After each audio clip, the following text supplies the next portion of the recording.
उमर,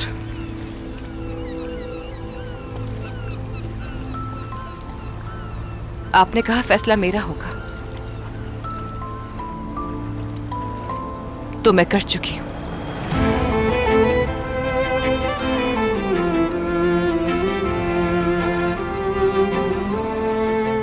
मैं इस कमरे का पहला दिन कभी नहीं भूलूंगी जिसमें हमने साथ वक्त गुजारा। मुझे लगा था आपने मेरे दर्द को देखा, मुझे समझा, सोचा आप मेरे जैसे हैं, हम दोनों एक जैसे हैं।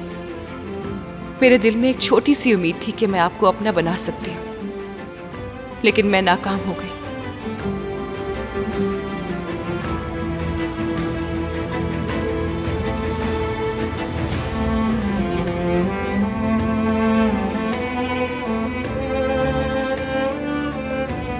अब मैं इस जहन्नुम में वापस कभी नहीं आऊंगी जिसने सिर्फ मुझे तकलीफ दी और मेरे ख्वाबों को तबाह किया।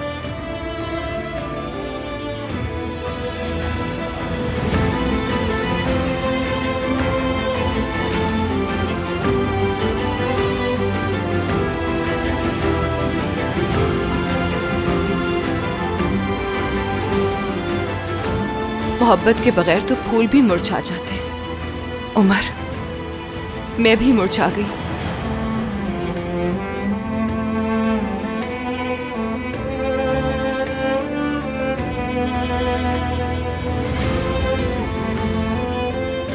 हर गुजरते दिन के साथ आपकी कमी ज्यादा महसूस हुई।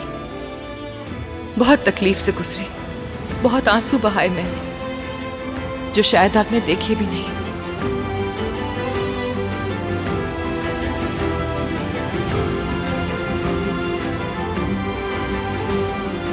काश के आप उन्हें देख सकते।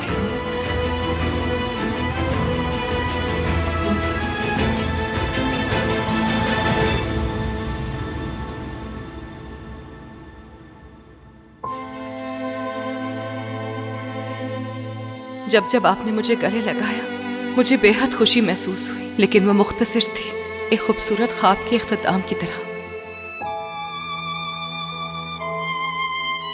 जिसके बाद मैं हमेशा मायूसी के साथ आंसुओं में उठा करती।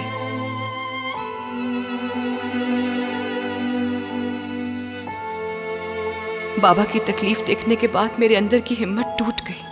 मैं अपनी तकलीफ भुलाकर उनका साथ देना चाहती थी। मेरे खानदान की इज्जत मेरे लिए सबसे बढ़ के है। मेरी असल खुशी वही थी। मैं दोबारा इस पिंजरे में आकर मायूसी की जद्दोजहद नहीं करना चाहती थी।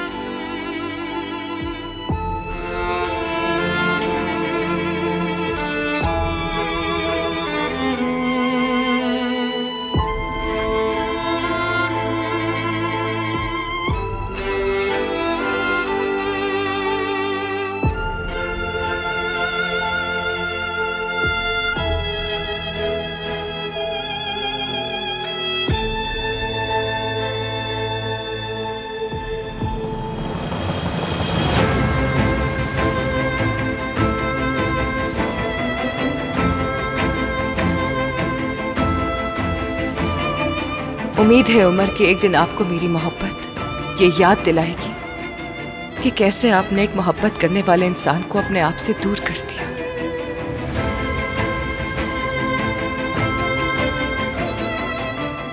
हार नहीं मानोगी ना तुम कभी? अगर मैं एक दिन चली भी गई तो हार मान के नहीं, बल्कि अपनी मर्जी से जाऊंगी।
जिस जगह खौफ खत्म होता है और थक हार के वो हथियार डाल देता है, उस वक्त हथियार डालना दर हकीकत शिकस्त नहीं होती, बल्कि हिम्मत के साथ, समझदारी के साथ जिंदगी में आगे बढ़ना होता है।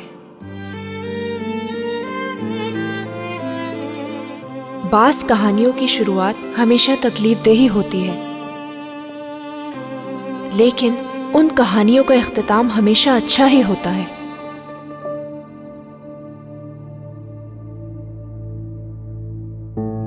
तुर्कान आपा में दुनिया का सामना करने की हिम्मत आ गई थी, लेकिन मेरी अम्मी हमेशा यही चाहती थी कि दुनिया वालों के सामने हमारी इज्जत बरकरार रहे, और उनकी नज़र में शादीशुदा बेटी का यूं घर आना शर्मिंदगी की बात है। मोहल्ले वालों की नजरें उस वक्त मेरी अम्मी को दुनिया वालों की नजरें लग रही थी। मेरी अम्मी हमेशा इनकी नजरों में एक काबिले इज्जत टीचर रही हैं, लेकिन वो देख सकती थी कि उनके हमसायों की नजरों में बहुत सारे सवाल थे। वो इसलिए क्योंकि मेरी आपा मैके वापस आ चुकी थी, और यही बात मेरी अम्मी को तकलीफ पहुंचा रही थी, जिसकी वजह से मेरी आपा को भी शर्मिंदगी महसूस हो रही थी। वो टीचर नसरीन जिन्होंने हमेशा सर उठा के जीना सीखा था, वो आज लोगों की नज़रों में अपने आप को नाकाम महसूस कर रही थी।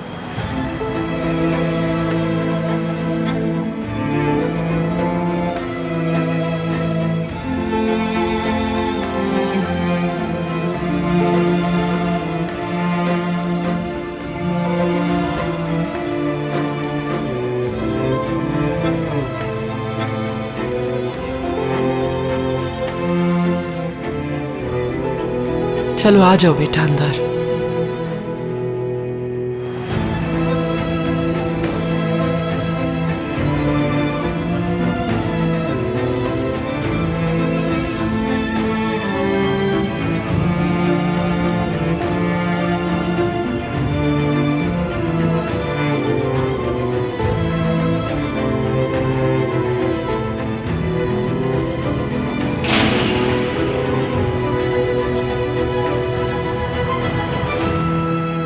सामान को इधर ही रहने देते हैं, ऊपर लेकर नहीं जाते, ताकि सादिक को पता ना चले।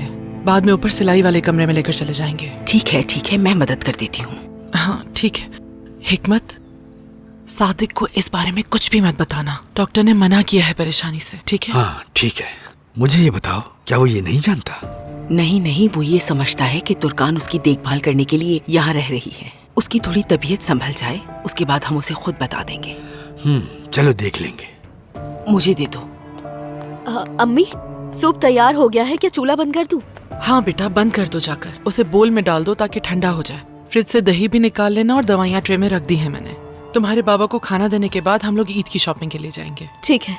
मैं बच्चियों की थोड़ी सी मदद ठीक कर है देती हूँ। नुसरत, जाओ। चलो।